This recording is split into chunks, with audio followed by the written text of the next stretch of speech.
नमस्कार मित्रों। आज हम लोग रीतकाल के बारे में कुछ अध्ययन करेंगे।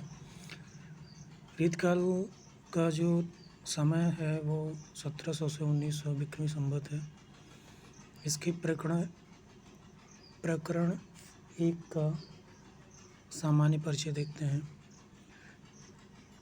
हिंदी काव्य अब पूर्ण प्रौढ़ता को पहुंच गया था।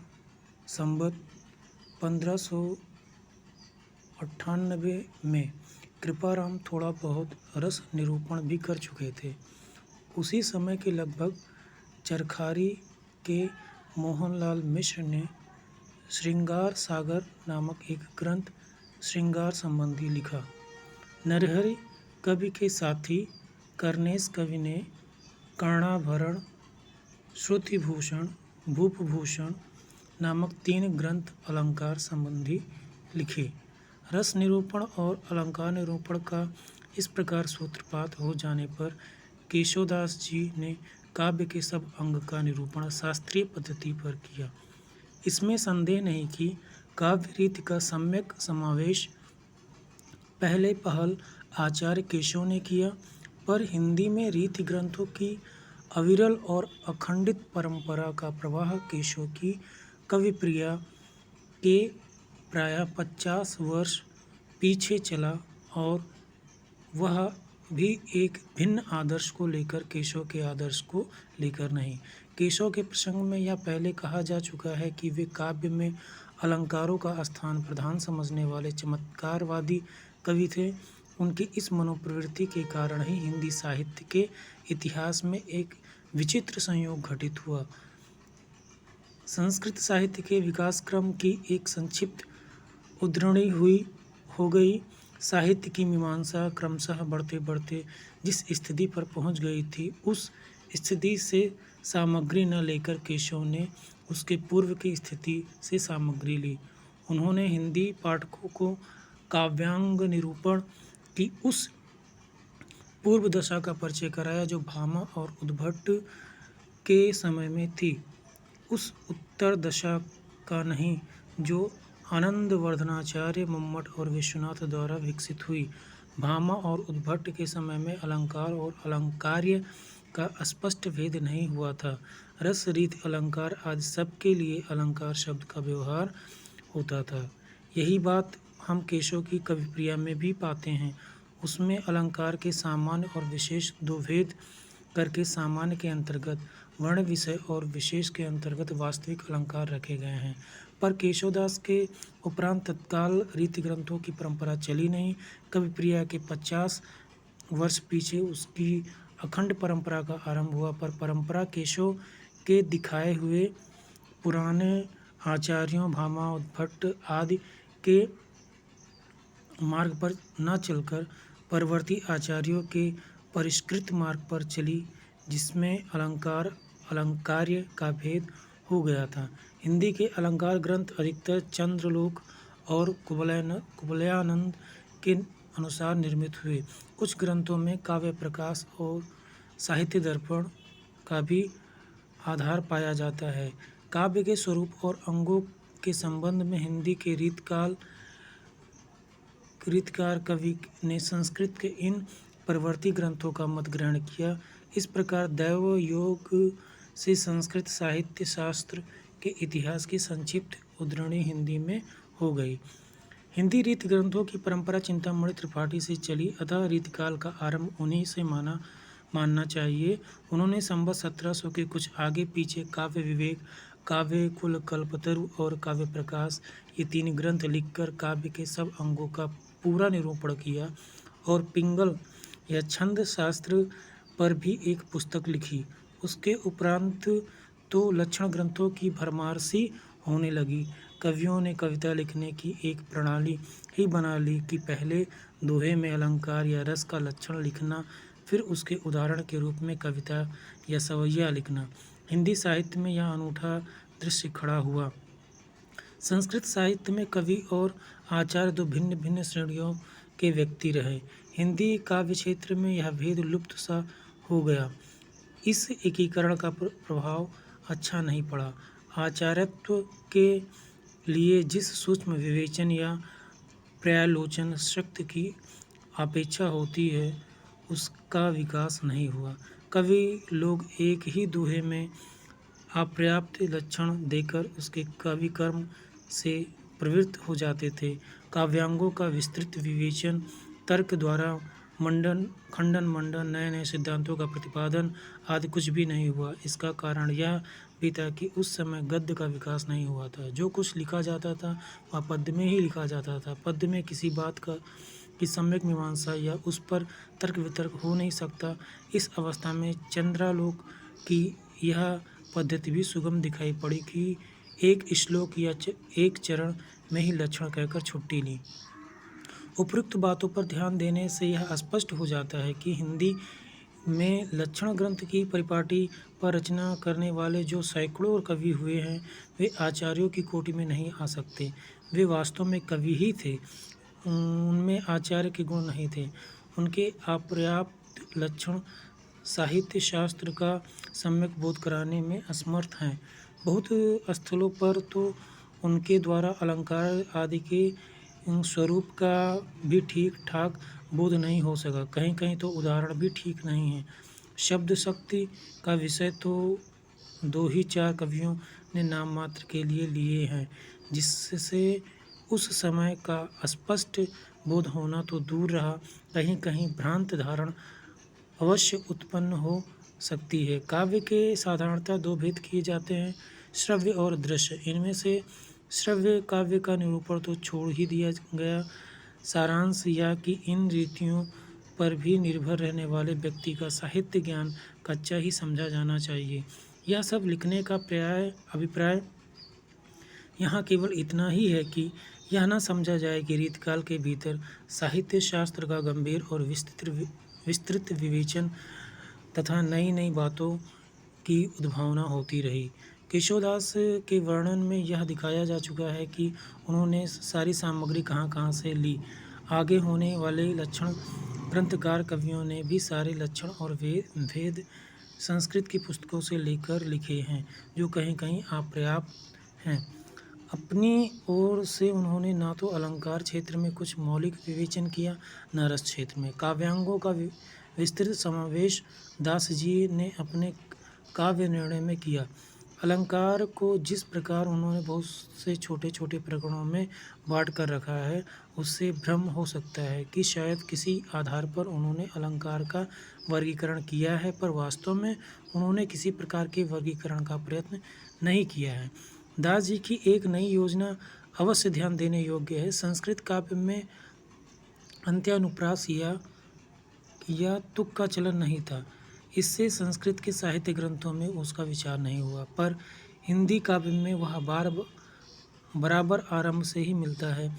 अतः दास जी ने अपनी पुस्तक में उसका विचार करके बड़ा ही आवश्यक कार्य किया। भूषण का भाविक छवि एक नया अलंकार सा दिखाई पड़ता है, वह पर वास्तव में संस्कृत ग्रंथों के भाविक का ही एक दूसरा या प्रवर्तित रूप है। भाविक का संबंध कालगत दूरी से है, इसका देशगत से। बस इतना ही अंतर है। दास जी के अतिशयोक्त के 5 नए दिखाई पड़ने वाले भेदों में से 4 तो भेदों के भिन्न योग हैं। 5वां संभावनात्स्योक्ति में संबंधात्स्योक्ति ही है। देव कवि का संचारियों के बीच छल बढ़ा देना कुछ लोगों को नई सूझ समझ पड़ा है। उन्हें समझना चाहिए कि देव ने जैसे और सब बातें संस्कृत की रस तरंगिणी से ली, वैसे ही वह छल भी।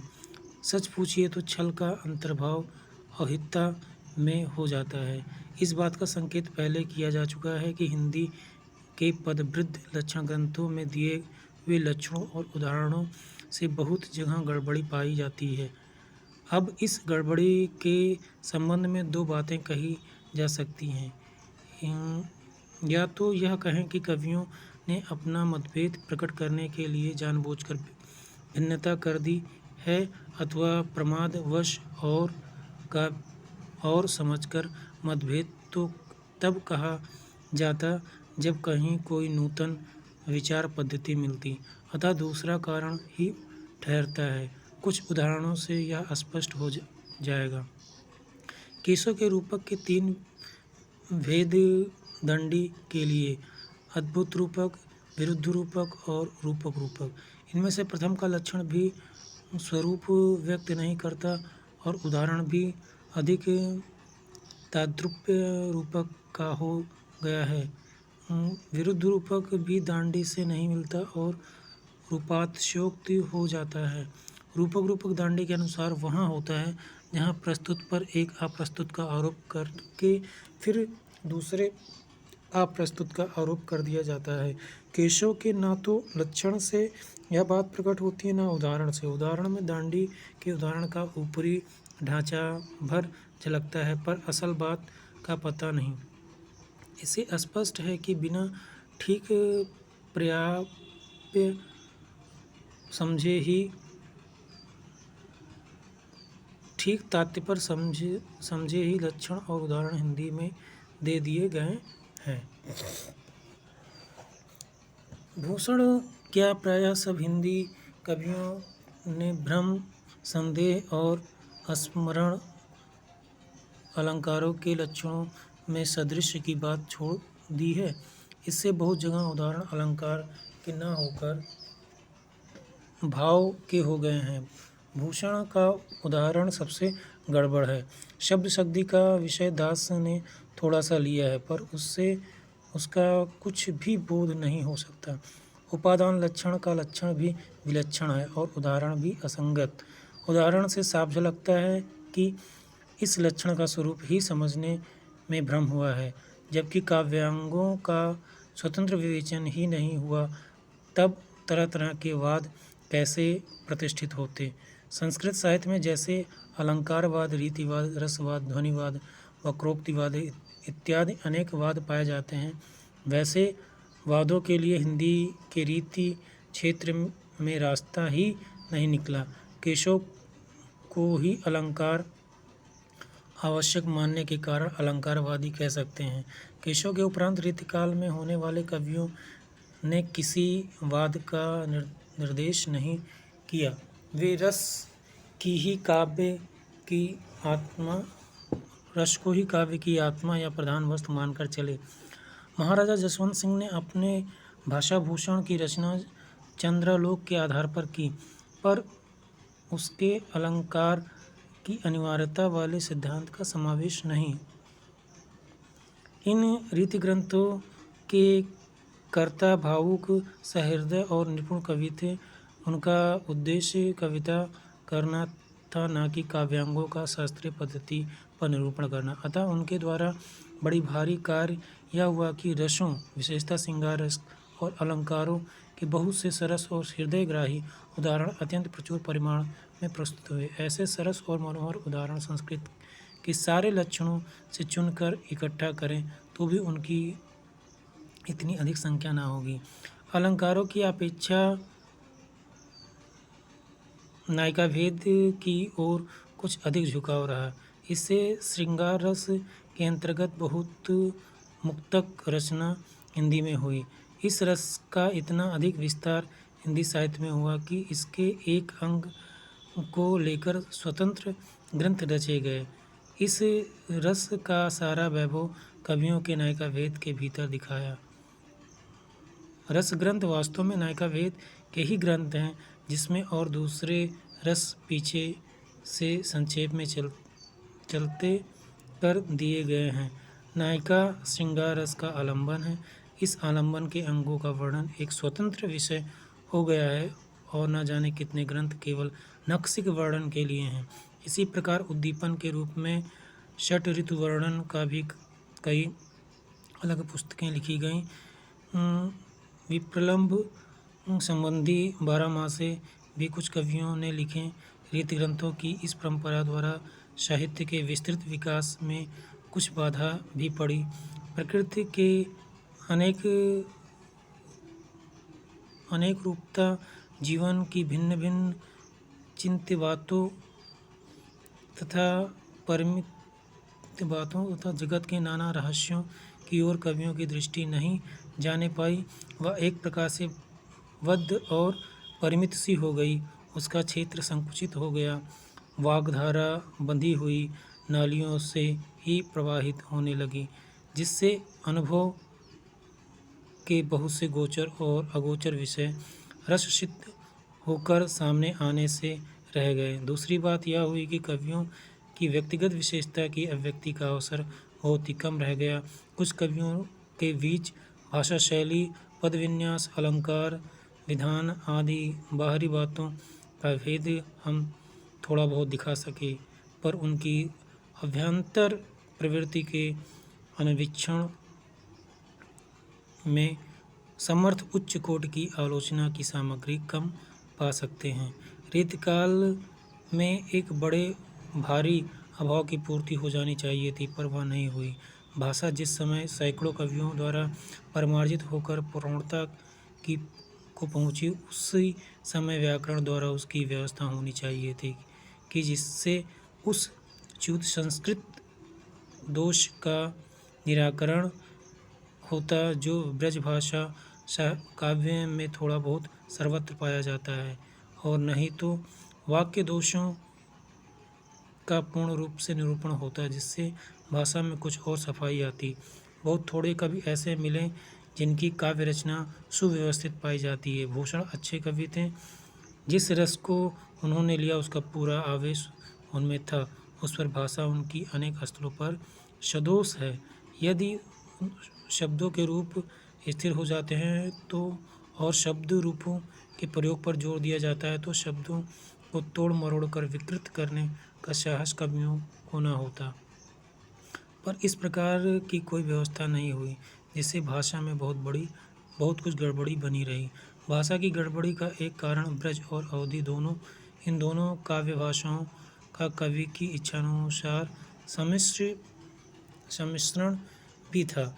यद्यपि एक समान साहित्यिक भाषा किसी प्रदेश विशेष के प्रयोगों तक ही परिमित नहीं रह सकती, पर वह अपना ढांचा बराबर बनाए रहती है। काव्य को ब्रजभाषा के संबंध में अधिकतर यही बात रही। सूरदास की भाषा में यत्र तत्र पूर्वी प्रयोग जैसे मोर, हमार, कौन, अस, जस इत्यादि बराबर मिलते हैं। बिहारी की भाषा में कौन, दीन आदि से खाली नहीं। रीति ग्रंथों का विकास अधिकतर अवध में हुआ, अतः इस काल में काव्य को ब्रजभाषा में अवधि के प्रयोग और अधिक मिले। इस बात को किसी कवि ने लक्ष्य भी किया। दास जी ने अपने काव्य निर्णय में काव्य भाषा पर भी कुछ दृष्टिपात किया। मिश्रित भाषा के समर्थन में वे कहते हैं, ब्रजभाषा भाषा रुचिर कहें सुमत सबको, मिल संस्कृत पारस्यो पय अति प्रगट जुहो, ब्रज मगधी मिले अमर, नाग यवन भखानी, सहज पारसी हूँ मिले, शठ विधि कहत बखानी। उक्त दोहों से मगधी शब्द के से पूर्वी भाषा का अभिप्राय है। अवधि अर्धमागधी से निकली मानी जाती है और पूर्वी हिंदी के अंतर्गत है। जवादानी के लिए ब्रज का निवास आवश्यक नहीं, आप्त कवियों की वाणी भी प्रमाण है। इस बात को दास जी ने स्पष्ट कहा है।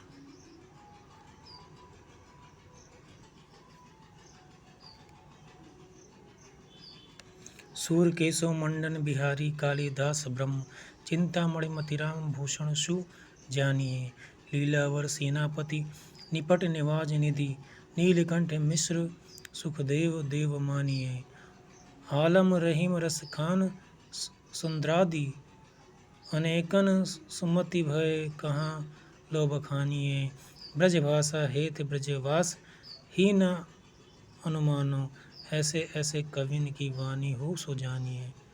मिली जुली भाषा के प्रमाण में दास जी कहते हैं कि तुलसी और गंग तक ने जो कवियों के शिरोमणि हुए हैं, ऐसी भाषा का व्यवहार किया है। तुलसी गंग दो भय सुकविन के सरदार, इनके काव्य में मिली भाषा विविध प्रकार। इस सीधे साधे दोहे का जो यह अर्थ ले कि तुलसी और गंग इसलिए कवियों के सरदार हुए कि उनके काव्यों में विविध प्रकार की भाषा मिलती है, उनकी समझ को क्या कहा जाए।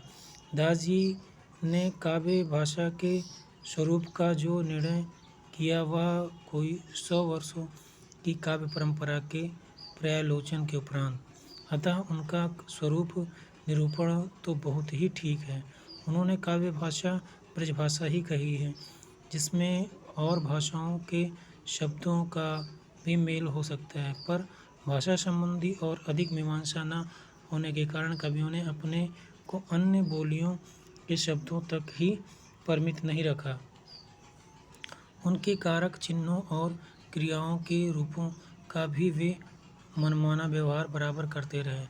ऐसा वे केवल सौंदर्य की दृष्टि से करते थे, किसी सिद्धांत के अनुसार नहीं करना कि भूतकाल के लिए वे छंद की आवश्यकता के अनुसार कियो कीना करियो करियो कीन यहाँ तक कि किए तक रखने लगे। इसका परिणाम यह हुआ कि भाषा की वह स्थिरता न प्राप्त हो सकी जो कि किसी साहित्य भाषा के लिए आवश्यक है। रूपों के स्थिर न होने के से यदि कोई विदेशी काव्य की ब्रज भाषा का अध्ययन करना चाहे तो उसे कितनी कठिनाइयाँ होंगी। भक्ति काल की प्रारंभिक अवस्था में ही किस प्रकार मुसलमानों के संसर्ग से कुछ फारसी के शब्द और चलन भाव मिलने लगे थे, इसका उल्लेख हो चुका है। नामदेव और कबीर आदि की तो बात ही क्या, तुलसीदास ने भी गनी गरीब साहब इताती उमर दराज आदि बहुत से शब्दों का प्रयोग किया। सूर में ऐसे शब्द अवश्य कम मिलते हैं। फिर मुसलमानी राज्य की दृढ़ता के साथ साथ इस प्रकार के शब्दों का व्यवहार ज्यों-ज्यों बढ़ता गया त्यों-त्यों कवि लोग उन्हें अधिकाधिक स्थान देने लगे। राजा महाराजाओं के दरबार में विदेशी श्रेष्ठता और सभ्यता के व्यवहार का अनुकरण हुआ और फारसी के लच्छेदार शब्द वहाँ चारों ओर सुनाई देने लगे। अतः भाट या कवि लोग आयुष्मान और जय जयकार तक ही अपने को कैसे रख सकते थे। वे भी दरबार में खड़े होकर उमरदराज महाराज तेरी चाहिए पुकारने लगे। बखत बुलंद आदि शब्द उनकी जबान पर भी नाचने लगे। या तो हुई व्यवहारिक भाषा की बात। फारसी काव्य के शब्दों को भी थोड़ा बहुत कवियों ने अपनाना प्रारंभ किया। रीतिकाल में ऐसे शब्दों की संख्या बहु कुछ और बढ़ी, पर यह देखकर हर्ष होता है कि अपनी भाषा की सरसता का ध्यान रखने वाले उत्कृष्ट कवियों ने ऐसे शब्दों को बहुत ही कम स्थान दिया। परंपरागत साहित्य का कम अभ्यास रखने वाले साधारण कवियों ने कहीं कहीं बड़े बेढंगे तौर पर ऐसे विदेशी शब्द रखे और कहीं कहीं खुशबोयन आदि उनके विकृत शब्दों को देखकर शिक्षितों को एक प्रकार की विरक्ति सी होती है और उनकी कविता गंवारों की रचना सी लगती है। शब्दों के साथ साथ कुछ थोड़े से कवियों ने इश्क की शायरी भी पूरी अलंकार सामग्री तक उठाकर रख ली है और उनके भाव भी बांध गए हैं। रस निधिकृत रतन हजारा में यह बात अरुचिकर मात्रा में पाई जाती है। बिहारी ऐसे परम उत्कृष्ट कवि भी यद्यपि फारसी भावों के प्रभाव से नहीं बचे, पर उन्होंने उन भावों को अपने देशी सांचे में ढाल लिया, जिससे वे खटकते क्या सहसा लक्ष्य भी नहीं होते। उनकी विरह ताप की अत्युक्तियों में दूर की सूझ और नाजुक ख्याली बहुत कुछ फारसी की शैली की है, पर बिहारी रसभंग करने वाले विभत्स रूप कहीं नहीं लाए हैं। यहाँ पर यह उल्लेख कर देना भी आवश्यक जान पड़ता है कि रीतिकाल के कवियों के प्रिय छंद कवित्व और सवैया ही रहे। कवित्व तो श्रृंगार और वीर दोनों रसों के लिए समान रूप से प्रयुक्त माना गया है। वास्तव में पढ़ने के ढंग में थोड़ा विभेद कर देने से उसमें दोनों के अनुकूल नाद सौंदर्य पाया जाता है। सवैया श्रृंगार और करुण इन दो कोमल रसों के लिए बहुत उपयुक्त होता है। यद्यपि वीररस की कविता में भी इसका व्यवहार कवियों ने जहाँ-तहाँ किया है। वास्तव में श्रृंगार और वीर इन्हीं दो रसों की कविता इस काल में हुई। प्रधानता श्रृंगार की ही रही। इससे इस काल को रस के विचार से कोई श्रृंगार काल कहे तो कह सकता है। श्रृंगार के वर्णन को बहुतेरे कवियों ने अश्लीलता की सीमा तक पहुंचा दिया था। इसका कारण जनता की रुचि थी, जिनके लिए कर्मण्यता और वीरता का जीवन बहुत कम रह गया था।